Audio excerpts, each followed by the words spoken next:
C'est l'histoire d'une cuisine qui ne mijote plus, mais qui bip, se coupe, se déchire, se verse à la hâte. Avant d'être un repas, le plat préparé est d'abord un carton, un plastique, une boîte. Voilà. C'est triste, mais ça fait gagner du temps. Il y a 10 ans, les Français prenaient 1 heure pour se mitonner un bon petit plat.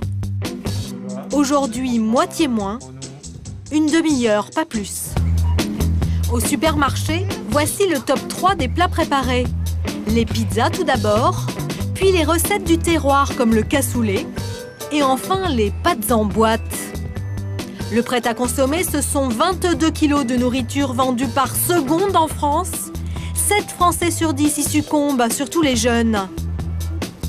Mais savent-ils que cette cuisine industrielle participe au déclenchement de certaines maladies? On ne peut plus continuer comme ça avec 45% de la population qui présente des troubles ou maladies chroniques. Aujourd'hui, des chercheurs, des scientifiques s'accordent à dire que ces repas-là sont des bombes à retardement médical. On est tous touchés autour de nous. Ouais, c'est ça qui est critique quand même. Nous allons vous raconter pourquoi l'industrie agroalimentaire ne fait pas beaucoup d'efforts malgré les avertissements. On est dans une situation qui est le statu quo. Et comment tout cela, de surcroît, pèse sur votre budget. Enquête, loin des fourneaux de nos grands-mères.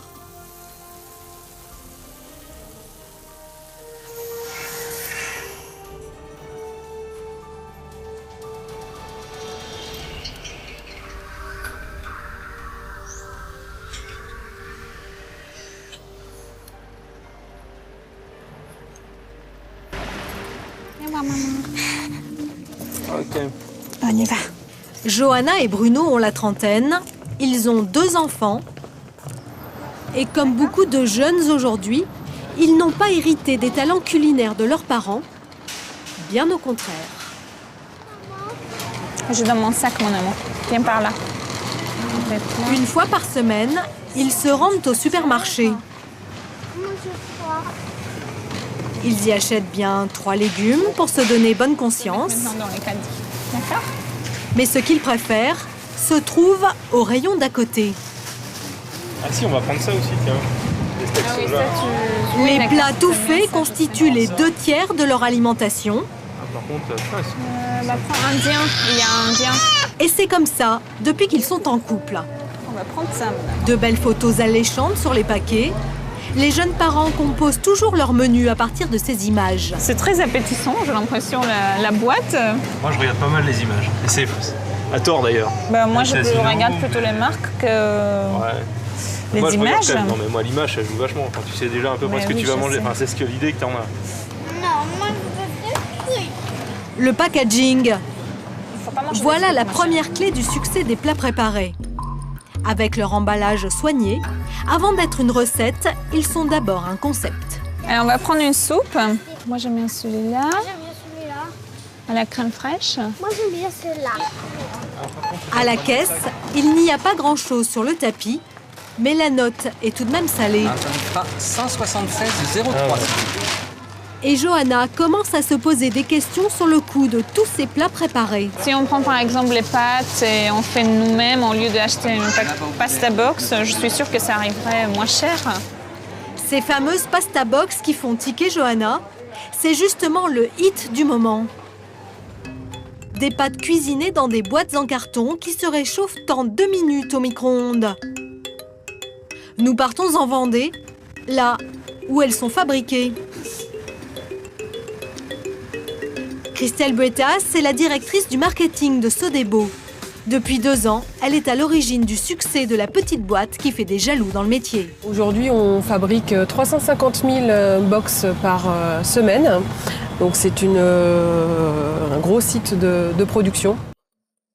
Un site de production très protégé. Ici, personne ne rentre. On nous invoque le risque de l'espionnage industriel. Tournage possible, en revanche, les tests consommateurs des 2 dernières recettes.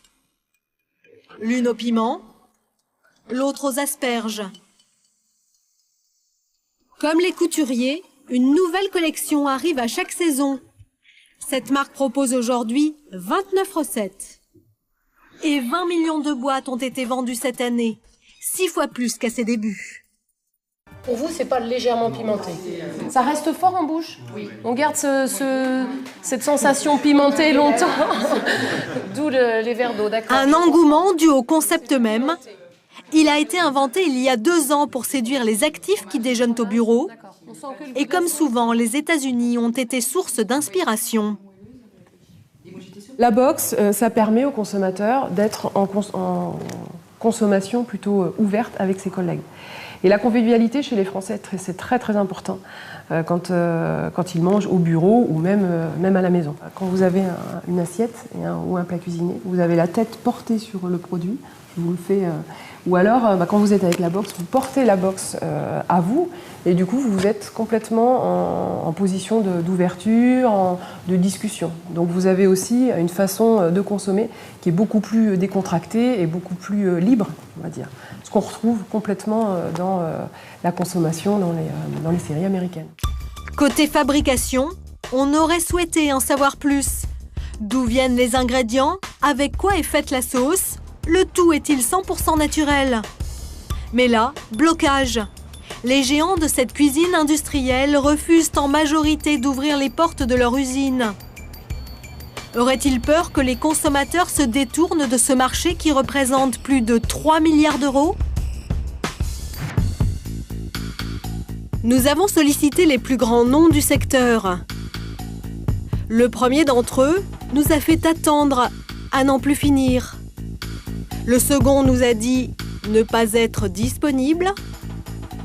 Bref, nous avons essuyé de nombreux refus, souvent peu motivés. Nous ne pourrons pas vous proposer de venir tourner dans notre usine. Un florilège de mots d'excuses, pas très convaincant.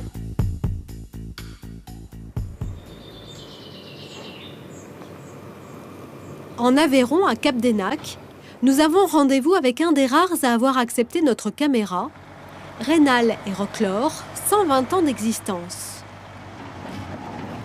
Eux, quand il s'agit de filmer leur recette phare, un cassoulet haut de gamme, ils sont transparents. Et voici comment cette conserve se fabrique. Déjà, sont mélangés 2 types de viande de porc, l'une maigre, l'autre grasse. Elles sont malaxées ensemble avec des condiments. Cela donne les saucisses. Elles sont mises ensuite manuellement une à une dans les conserves.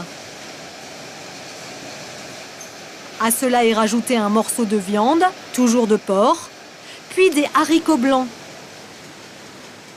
Enfin, pour la sauce, des carottes, des oignons, de la graisse d'oie et de la quenne. Bref, des produits de qualité sur lesquels la marque a réussi à diminuer les taux de graisse. Mais évidemment, cela coûte un peu plus cher. Il y a des différences de coût. Une matière grasse, ça coûte bien évidemment bien moins cher qu'une viande maigre. Il y a un rapport à peu près de 1 à 5, voire plus. Donc, on pourrait tenter effectivement d'utiliser plus de matière grasse. Mais vraiment, une saucisse trop grasse, c'est vraiment pas bon. 7000 cassoulets sortent chaque heure de cette usine. Prix consommateur en magasin, 4 €. Mais ce fabricant ne produit pas que ce cassoulet haut de gamme à la graisse d'oie. Il fabrique aussi un autre cassoulet sous la même marque, celui dit standard, vendu moitié moins cher que le premier. Cette notion de prix est très importante. Il y a des consommateurs qui achètent du cassoulet supérieur, des consommateurs qui achètent du cassoulet standard. Donc on doit quand même respecter ces principes. C'est pour ce faire qu'on a des formulations qui sont différentes. Des formulations différentes. Pourtant, sur la photo, il y a de beaux morceaux de viande aussi. Qu'en est-il vraiment? Nous avons regardé de près l'étiquette. Et là, comme une langue étrangère, de drôles de mots nous apparaissent. Glutamate de sodium, amidon transformé de maïs et de pommes de terre. Tous ces ingrédients sont des additifs. Certains conservent, d'autres donnent du goût, de la couleur, du volume. Tous coûtent moins cher qu'une matière première. Rien d'illégal, mais tous ces ingrédients chimiques sont-ils sans risque? À Clermont-Ferrand, une association aide des consommateurs à s'y retrouver. Peut-être vous pouvez tous prendre une étiquette au hasard. Au hasard, voilà, sur la table. Outils indispensables pour les participants, la loupe et le décodeur. J'ai émulsifiant E471, stabilisant E480, antioxygène E304. Sur les étiquettes, les additifs sont souvent indiqués par la lettre E, qui signifie Europe, suivi de 3 chiffres qui varient selon les catégories. Il y en a 26 en tout. C'est en fait ces produits-là qu'on rajoute en général dans des produits transformés pour améliorer alors leur couleur, leur conservation, ce qu'on va trouver aussi pour permettre qu'ils se réchauffent plus vite. Ou voilà, c'est pour leur donner de la consistance aussi. Dans toutes ces catégories, il y a des discussions de scientifiques qui s'affolent un petit peu parce que certains sont considérés comme peut-être dangereux pour la santé des gens qui les consomment. Glutamate de sodium, maltodextrine de pommes de terre, sel, poudre de tomate non plus. Et ce qui commence à inquiéter les consommateurs, ce ne sont pas les additifs pris individuellement, mais leur accumulation. Dis quoi? Disulfe de sodium, amidon transformé de maïs, dextrose de blé, stabilisant E451. À chaque repas, nous pouvons en ingurgiter plus de 20. Chaque jour, les additifs s'avalent à la pelle sans que nous nous en rendions compte. S'il y en a qui ont besoin d'une loupe, l'agroalimentaire va nous répondre quand on négocie, mais c'est autorisé. Alors c'est vrai que son produit par lui-même, quand on l'achète, dans la composition et le nombre qu'il a, il n'est pas forcément toxique ou mauvais pour la santé, mais c'est la question qu'on se pose aujourd'hui, c'est l'accumulation des produits qu'on achète. Et elle n'a peut-être pas tort. Dans le prestigieux Lancet, cette revue internationalement reconnue, cette accumulation a fait l'objet d'une étude scientifique. En 2007, pour la première fois, un cocktail d'additifs s'est fait épingler par des chercheurs anglais. Selon eux, des colorants artificiels ou le benzoate de sodium ou les deux augmentent l'hyperactivité des enfants de 3 ans et de 8-9 ans. Ces colorants s'appellent E102, 104, 110, 122, 124 et 129.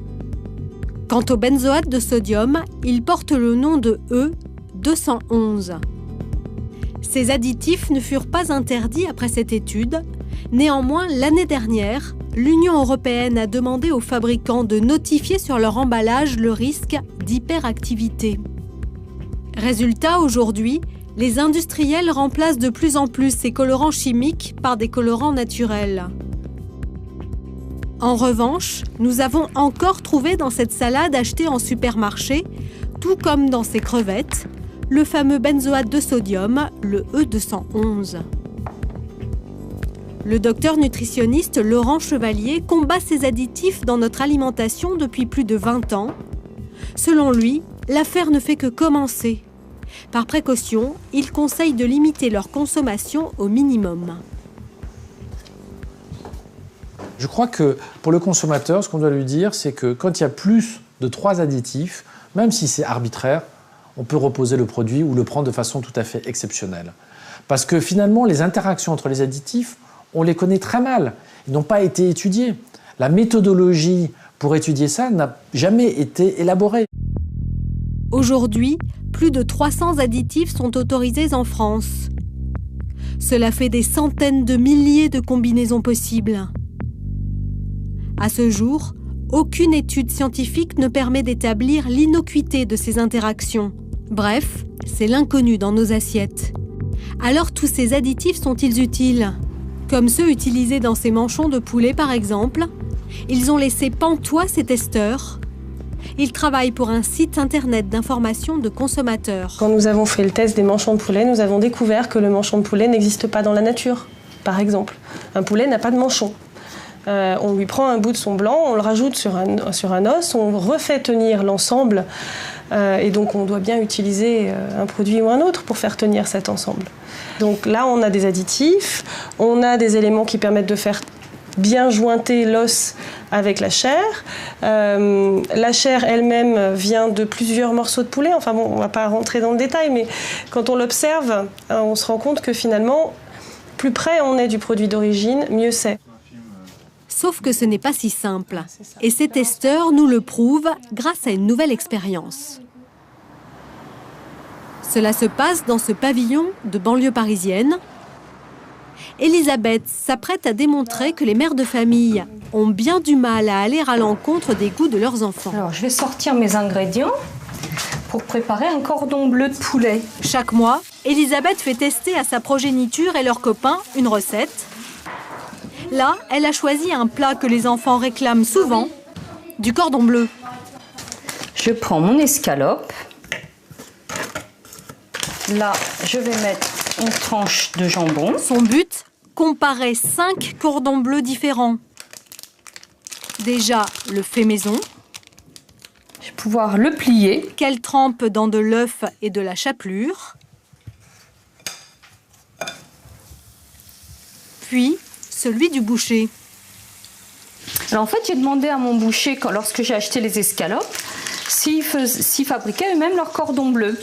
Et ils m'ont dit que non, c'est du produit industriel. Et enfin, un cordon bleu d'une marque connue, celui d'une marque à bas prix et celui d'une marque de surgelés.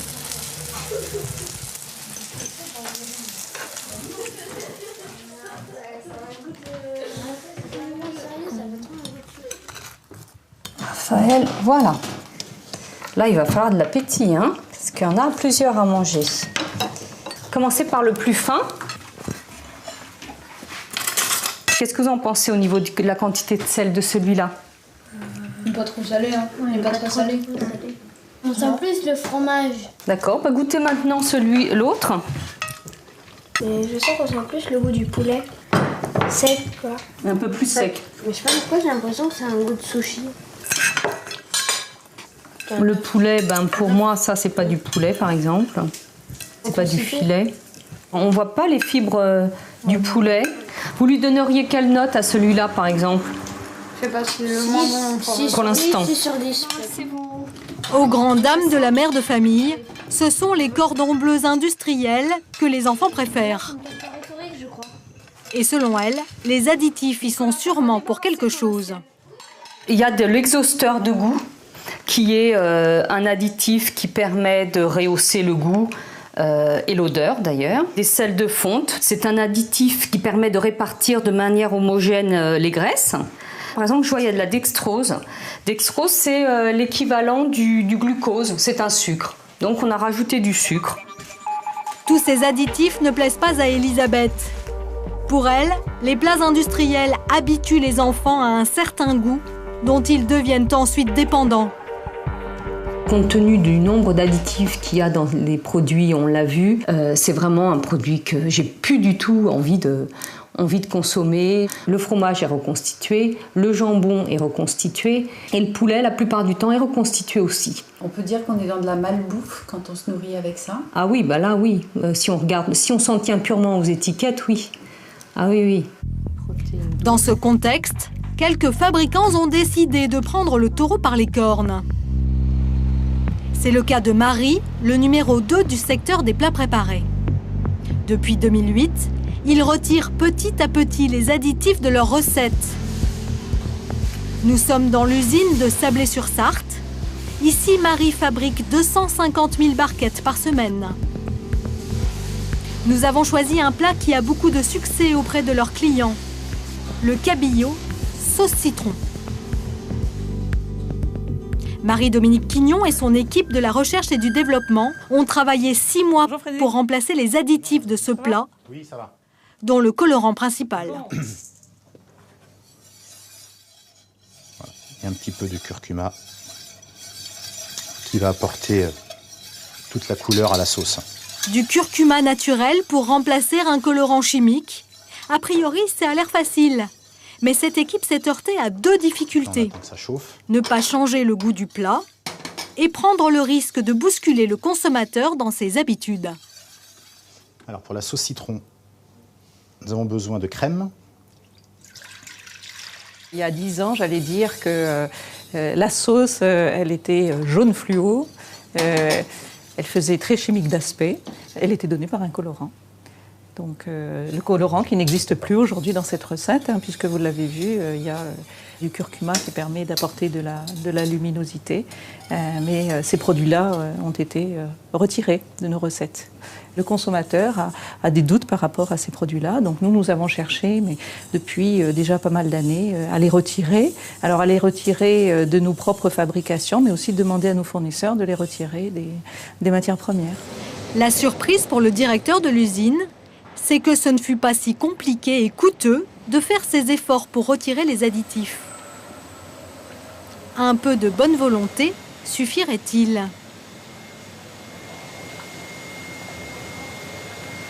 Il a fallu qu'on retravaille sur nos barèmes de température, sur les matières premières aussi que l'on met. Et donc ça nous demande une régularité absolument exemplaire. C'est sûr que ça demande de la matière grise, du temps pour réfléchir comment faire cela. Mais derrière aussi, ça peut simplifier aussi d'autres tâches. Donc je dirais que selon les recettes, eh bien, ça peut être un petit peu plus coûteux et pour d'autres, finalement, ça revient au même prix. À l'heure actuelle, sur les 61 plats préparés de cette marque, 39 ne contiennent plus d'additifs. D'ici fin 2012, les produits chimiques devraient même avoir complètement disparu de leurs recettes. Cet industriel est donc plutôt un bon élève, car en plus des additifs, il fait aussi des efforts sur le sel et le gras. Mais étonnamment, rien ne l'y a obligé.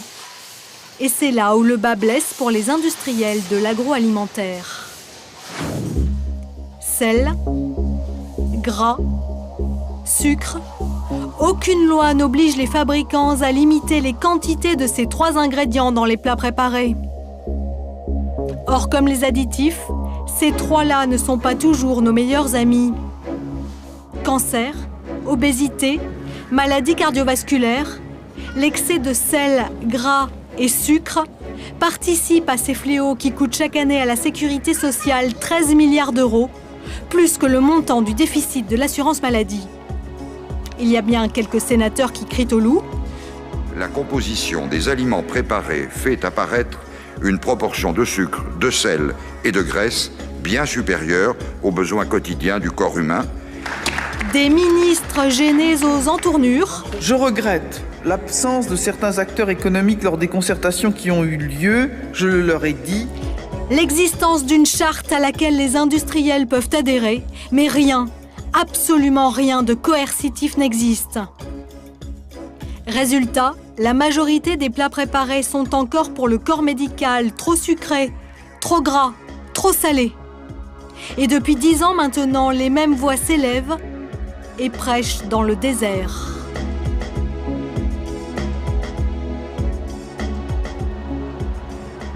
Dans les locaux de la faculté de médecine Paris-Descartes, c'est le cas de Pierre Menton, chercheur à l'INSERM.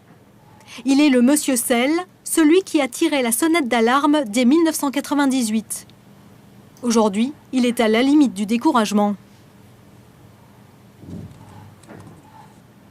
Écoutez, donc le dossier sur le sel, voilà, ici vous avez 6 piles de documents qui représentent une partie seulement des articles qui ont été publiés sur le problème de l'excès de sel depuis 40 ans. Hein. C'est 10 ans, depuis 10 ans maintenant qu'on a essayé de sensibiliser à la fois les professionnels de la santé, les pouvoirs publics, la population sur ce problème, sans grand succès, hein, malheureusement, comme vous pouvez le voir. Et puis, voilà, donc toujours au même point depuis, malgré les efforts faits, quoi. Pierre Menton ne veut même plus s'occuper du dossier sel, trop d'inertie de la part des industriels. Pourtant, l'hypertension, notamment due à cet excès, ce sont 10 millions de personnes touchées en France.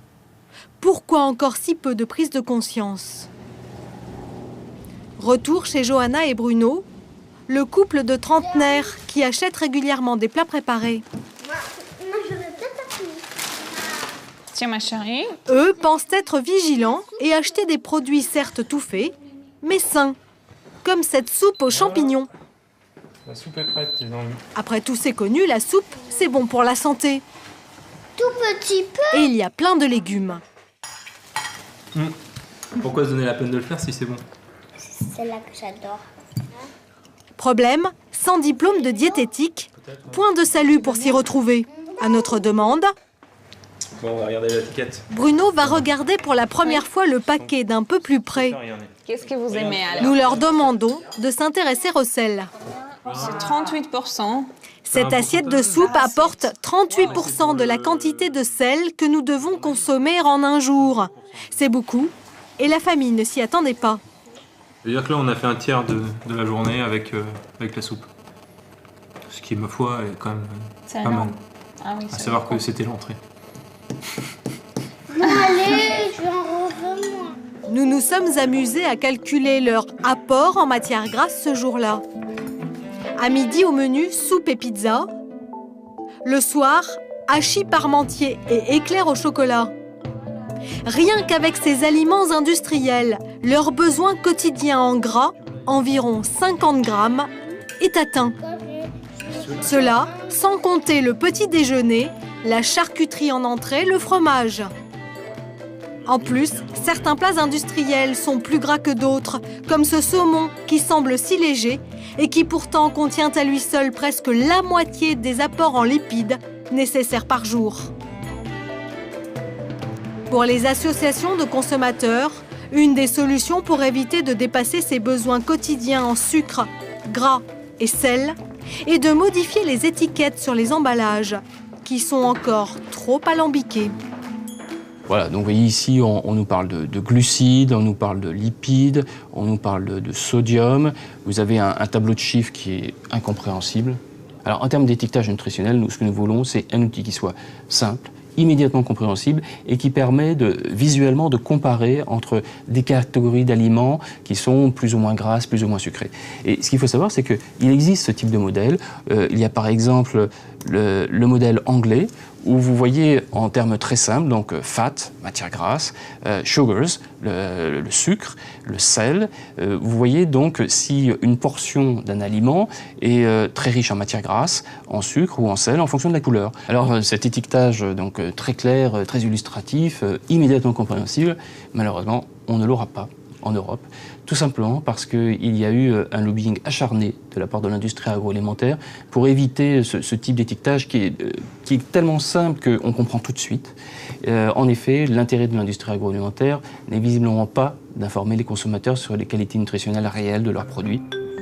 Il y aurait bien aussi une autre alternative.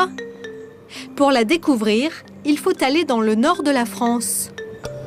En pleine campagne, nous avons rendez-vous avec un fabricant de plats cuisinés, mais loin, très loin du genre industriel. Edmond Engel s'est lancé dans cette aventure il y a 10 ans. Après une longue carrière chez l'un des géants de l'agroalimentaire, il souhaitait revenir à des méthodes artisanales.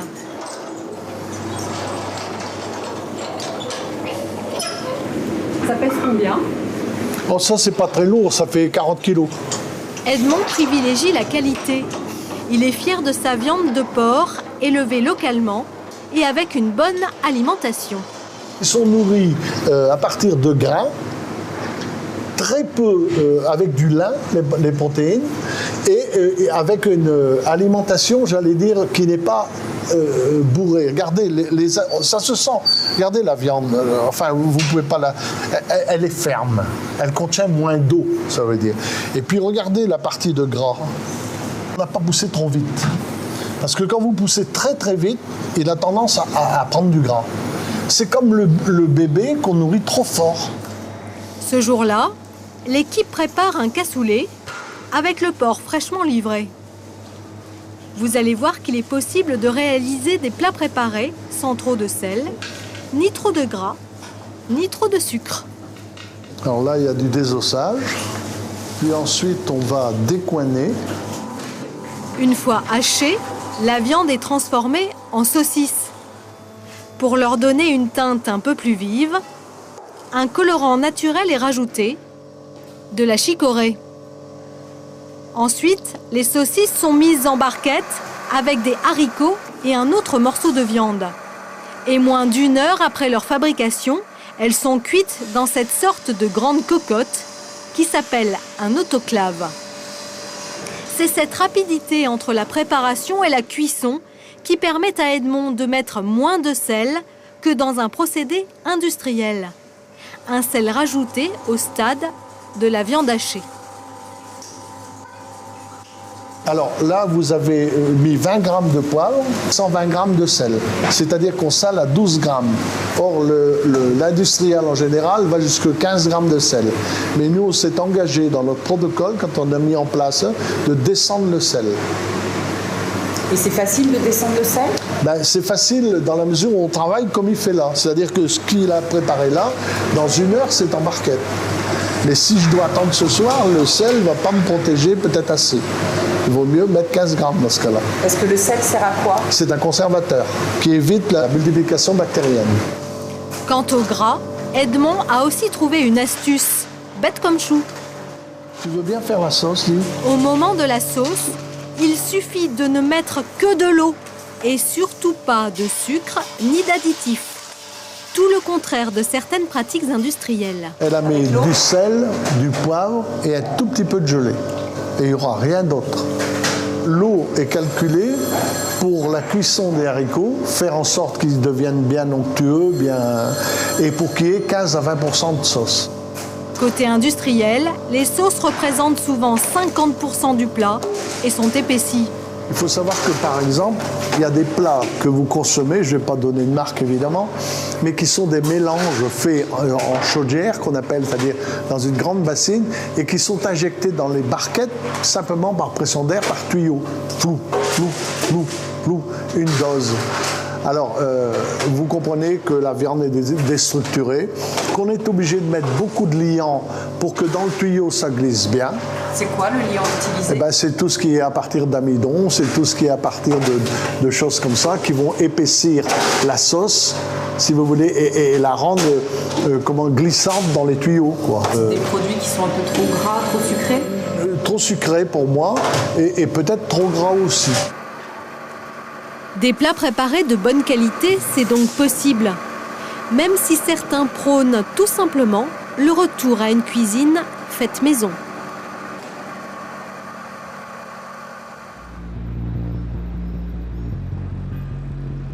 Au Mans, c'est carrément le directeur de l'assurance maladie locale qui a pris les devants pour inciter les habitants à manger mieux.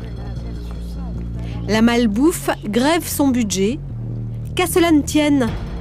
Depuis quelques années, une initiative originale tente le tout pour le tout. Ça se passe ici, dans cette cuisine d'un lycée professionnel. Écoutez, on va se laver les mains, mettre un tablier et on y va. Tous les habitants de la région ayant des problèmes de santé et de poids y sont conviés.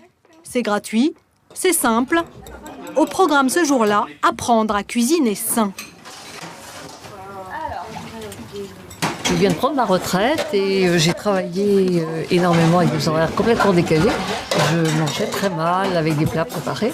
Donc je crois que c'est pas très bon pour la santé. Et comme je fais pas mal de cholestérol, je me suis dit, bon, il faut quand même que je fasse très attention. Et c'est pour ça que je me suis inscrite à cette cours. J'étais arrivé à 92 kilos. Et puis esthétiquement, ça me plaisait pas. Puis je me voyais bien en faisant du sport aussi, j'étais plus nonchalant, etc. Bon, il y a l'âge aussi, si vous voulez, mais bon, c'est ce déclic, si vous voulez, un peu poids qui a fait que. Après, on va écosser les petits pois, mais avant, on va mettre le Au bouillon menu, à chauffer. soupe glacée de petits pois et aiguillettes de canard au navet. Alors, sachant que là, le bouillon, on va l'utiliser comme condiment.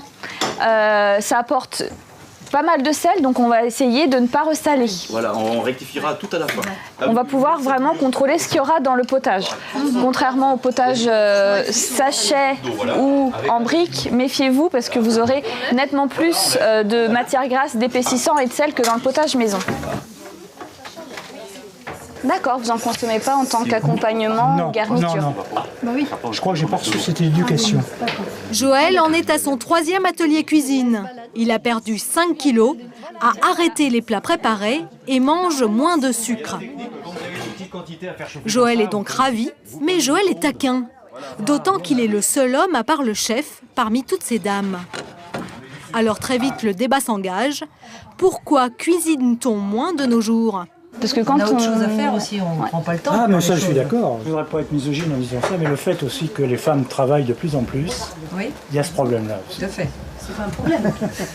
Non, c'est pas un problème. C'est pas un problème, au contraire. Si, c'est un problème que le consommateur... Non. On n'a jamais empêché les hommes de faire la cuisine, on est bien d'accord. Non, mais que le consommateur... Ils travaillaient aussi. Que le consommateur, si vous voulez, consomme plus de plats préparés. Oui. Parce que l'homme n'a pas le temps non plus. C'est pas du fait que la femme travaille. Enfin, ça devrait pas l'être. Voilà. Ça devrait pas l'être. Oui. Ça devrait pas l'être. On a un plat qui est terminé.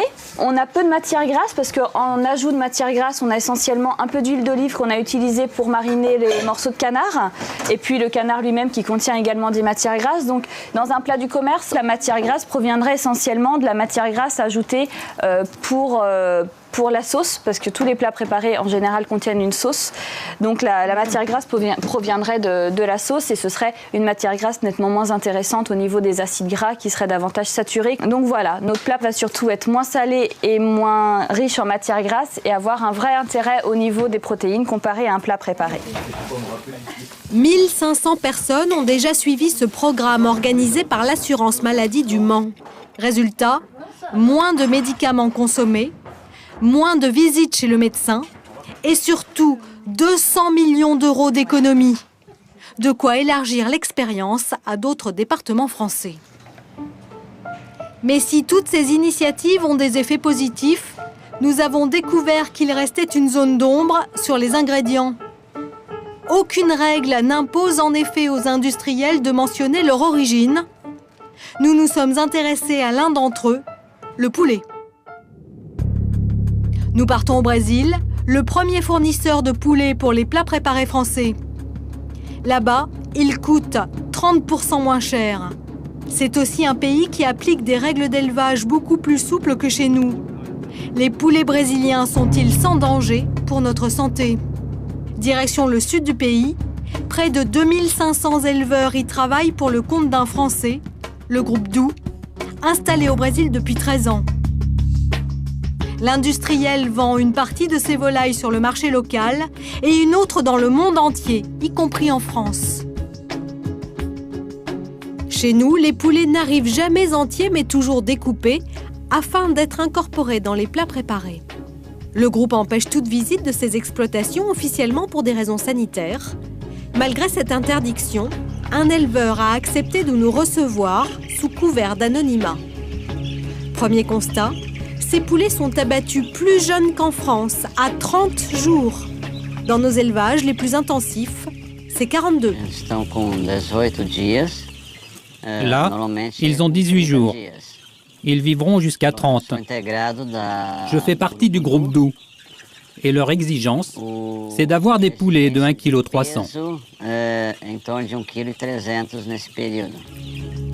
Quand on travaille pour le groupe Doux, les poussins sont fournis. La nourriture aussi. D'ailleurs, l'éleveur ignore ce qu'il donne à manger à ses poulets.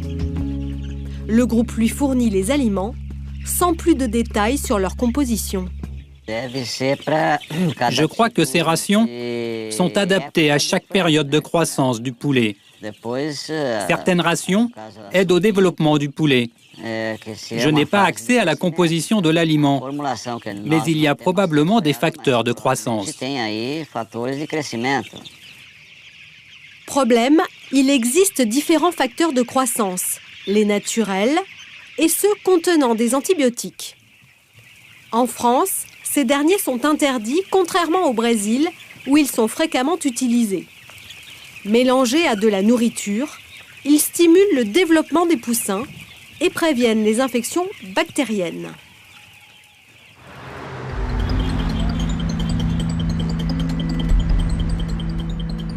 Pour en savoir plus, nous prenons rendez-vous à Sao Paulo avec un professeur vétérinaire de l'une des plus grandes universités du pays. Ces médicaments diminuent beaucoup la mortalité des volailles. Ils évitent les infections digestives et respiratoires. Ces produits permettent aussi que le poulet donne plus de viande. Sans ces produits, l'élevage est plus compliqué et revient plus cher. De 30 à 100% plus cher. Ces antibiotiques, si intéressants pour augmenter les rendements, se retrouvent-ils dans nos assiettes ou bien sont-ils uniquement réservés au marché local ? Retour chez l'éleveur, nous lui citons les 2 principaux antibiotiques interdits en France pour savoir s'il en a entendu parler. Je pense qu'il y a des facteurs de croissance comme de la virginiamycine ou du bacitracine de zinc. Non. Non, je n'en ai pas entendu parler. Est-ce qu'il sait si ces produits sont autorisés dans les pays vers lesquels vont ces poulets, notamment en France? Non, je ne sais pas. Lui, ces produits, est-ce qu'il sait à quoi ça sert? Você já ouviu esses produtos, sabe para que servem? Non. L'homme dit s'en remettre entièrement au groupe industriel français, y compris pour le respect des lois. La société Doux gère tout le processus. Donc c'est eux qui suivent la législation. Nous, on est juste un maillon de la chaîne. La virginiamycine est un antibiotique très utilisé au Brésil. Le produit qui en contient s'appelle le Stafac. Pour en apprendre plus, nous contactons son fabricant en nous faisant passer pour un éleveur qui veut exporter en France. Vous vendez à la société Doux? Oui, à Doux et à Frangosoul. Ah, Doux, c'est le propriétaire de Frangosoul? Oui. Et il vous achète du Stafac? Oui, du Stafac, de la Viax aussi. Le fabricant nous confirme que Doux achète cet antibiotique. De toute façon, utilisé au Brésil, il est parfaitement autorisé. Mais comment être sûr une nouvelle fois que ce médicament ne se retrouve pas dans les poulets exportés vers la France? Peut-on le savoir grâce au contrôle? Nous contactons le ministère de l'Agriculture brésilien. Nous demandons une interview avec le CIF, l'organisme qui gère les contrôles avant les exportations. Une fin de non-recevoir nous est adressée par mail. Aucun entretien ne nous sera accordé. Nous retournons chez l'éleveur, qui nous apprend qu'il est surtout contrôlé par son propre employeur. Chaque jour, je note le taux de mortalité. Et chaque semaine, combien pèsent les poulets? Le groupe Doux vient contrôler votre élevage? Oui, un technicien vient vérifier la qualité de l'eau. Il passe 2 ou 3 fois par mois. Et il regarde ce cahier technique dans lequel nous devons tout consigner. Êtes-vous contrôlé par le ministère de l'Agriculture? Non, mais quand les poulets partent à l'abattoir, on indique les normes appliquées pendant l'élevage.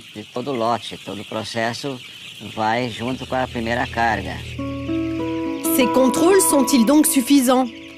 D'autant plus que certains produits interdits ne laisseraient pas de traces dans la viande. C'est le cas du Stafac, ce produit à base de virginiamycine. Une responsable de la société qui le fabrique nous le confirme au téléphone. Si j'utilise ce produit pour l'exportation, personne ne trouvera de traces? Cela dépend des pays vers lesquels vous exportez. L'Europe l'a interdit. Même s'il ne laisse pas de traces, pour une raison éthique, vous ne pouvez pas l'utiliser. Mais si je l'utilisais, cela ne se verra pas? Non, il n'apparaîtra pas, car il ne laisse pas de traces. La virginiamycine ne laissant pas de traces, impossible de savoir par nous-mêmes si le Stafac n'est pas utilisé dans l'élevage des poulets à destination de la France. Nous avons bien sûr posé la question à Doux. Le groupe nous affirme garantir la maîtrise de ses circuits d'exportation. Par mail, la direction de la communication nous indique que le groupe n'exporte vers l'Europe que 2% de sa production brésilienne et qu'aucune volaille destinée aux pays européens ne contient de promoteur de croissance. Nos produits font l'objet de contrôles permanents et attestés à chaque expédition par un certificat sanitaire délivré par les autorités nationales compétentes. Par ailleurs, nos clients effectuent à l'arrivée des marchandises sur place leur propre contrôle sur la base du cahier des charges parfaitement défini. Mais du côté du ministère de l'Agriculture français, justement, Nous n'apprendrons rien sur les contrôles effectués en France, malgré nos nombreuses demandes d'interview. Alors, comment manger autrement, mieux et surtout moins cher? À Clermont-Ferrand, nous retrouvons le groupe de consommateurs éclairés. Cette fois-ci, il va tenter une expérience originale. Il va comparer les deux versions d'un plat que tout le monde connaît, les pâtes à la bolognaise, et faire le match plat préparé, plat fait maison. J'ai acheté des pâtes. En ce qui nous concerne, on va travailler avec des pâtes, de la purée de tomates qui ne contient ni colorant ni conservateur, un peu d'huile d'olive, du concentré de tomate, oignons et ail. L'objectif, connaître la différence de prix entre les deux plats. Les participants de cet atelier ont des petits budgets pour se nourrir, 2 € par repas. Comme Jean-Jacques, qui vit seul dans un foyer. Ancien cuisinier, il s'en sort grâce à son savoir-faire. Le plat préparé, c'est l'exception. Les plats préparés, c'est quand même très cher. Voilà, vous allez prendre une bonne pizza, bon, c'est quand même 4 €, 4,50 €. Bon, même si vous la coupez en deux ou faites 2 repas, vous allez avoir quand même plus de 2 € juste pour la pizza. C'est-à-dire que si vous voulez manger un peu de crudité avec, pour équilibrer, vous voulez manger du fromage, un petit dessert, forcément, vous allez vous retrouver dans un repas qui va vous coûter 4 ou 5 €. Et ça, je peux pas. Ça, c'est pas possible. Pour le groupe, c'est l'heure de la dégustation et de la comparaison.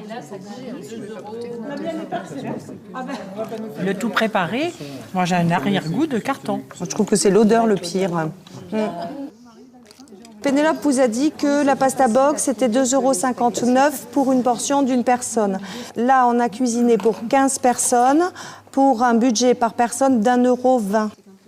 Un goût meilleur, à presque moitié prix, les consommateurs préfèrent le fait maison. Ils peuvent aussi exprimer ce choix lorsqu'ils remplissent leur caddie. Finalement, au bout du bout, c'est quand même le consommateur qui a encore le pouvoir de décision. Si j'achète pas tel produit ne sera plus commercialisé. Je crois que les gens, ils n'ont pas la conscience que le pouvoir leur appartient encore. De son côté, Johanna a décidé de changer son mode d'alimentation. Elle a fait appel à Benjamin Dariouche, un coach passionné de cuisine qui s'est lancé il y a 2 ans dans la nutrition à base de produits frais. Son credo, se passer le plus possible du prêt-à-manger, sans pour autant passer sa vie à cuisiner. Merci. Au revoir. En quelques séances, il va enseigner à Johanna les rudiments d'une nutrition saine. Première leçon, choisir de bons produits. Il y a un point très important, c'est de savoir que les fruits et les légumes, ils ont différentes couleurs en accord avec leur teneur en vitamines et en antioxydants. Donc une règle à retenir, c'est toujours d'essayer d'avoir au moins 3 couleurs de légumes dans ton assiette. Si on achète des produits bruts, il n'y a pas d'étiquette, on est sûr de ce qu'il y a dans son assiette, de ce qu'on met dedans, dans son corps. Et c'est évident que ce qu'on met dans son corps 3 fois par jour, toute sa vie, ça a forcément une influence majeure. Là, on va faire quelque chose de très simple. C'est juste une petite soupe de potimarron et de lentilles corail. L'avantage des lentilles corail, c'est que par rapport aux autres légumineuses, elles n'ont pas besoin d'être trempées et elles cuisent assez vite. Et en entrée, c'est toujours bien de commencer par un peu de crudité. Ça nous oblige en plus à mastiquer, ça commence à réveiller la digestion. On va juste faire une petite tomate farcie avec un petit peu d'avocat, d'olive et de basilic, mais très très rapide, quoi. Le coach doit démontrer à Johanna que ses recettes ne prennent pas beaucoup de temps et sont bonnes pour la santé. C'est toujours très bien d'essayer de mettre soit de l'oignon, soit de l'échalote, soit de l'ail. C'est très bon pour la santé. Il y a des composés soufrés qui sont très bons, notamment pour la peau, les cheveux, tu vois, si tu penses aussi à ta beauté. L'ail, c'est excellent pour la circulation. Dernière touche, c'est tout ce qui est épices. Donc là, on va juste mettre un petit peu de cumin. Et c'est beaucoup plus intéressant que du sel pour relever le goût d'un plat. Oui. Il y a juste besoin de laisser cuire à feu moyen pendant 35 minutes environ. Ce qui est bien, c'est que tu as juste à réchauffer le bol que tu manges ensuite. Et c'est très rapide à réchauffer.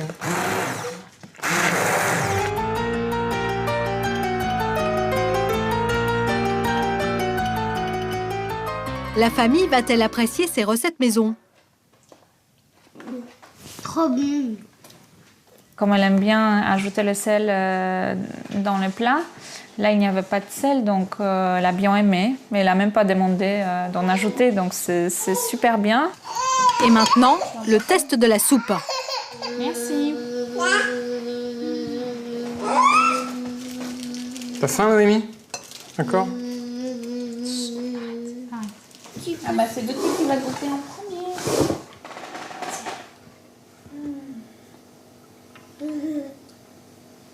C'est bon. Allez, on va goûter. Noémie bloque sur la soupe. Un peu de sel va peut-être la faire changer d'avis.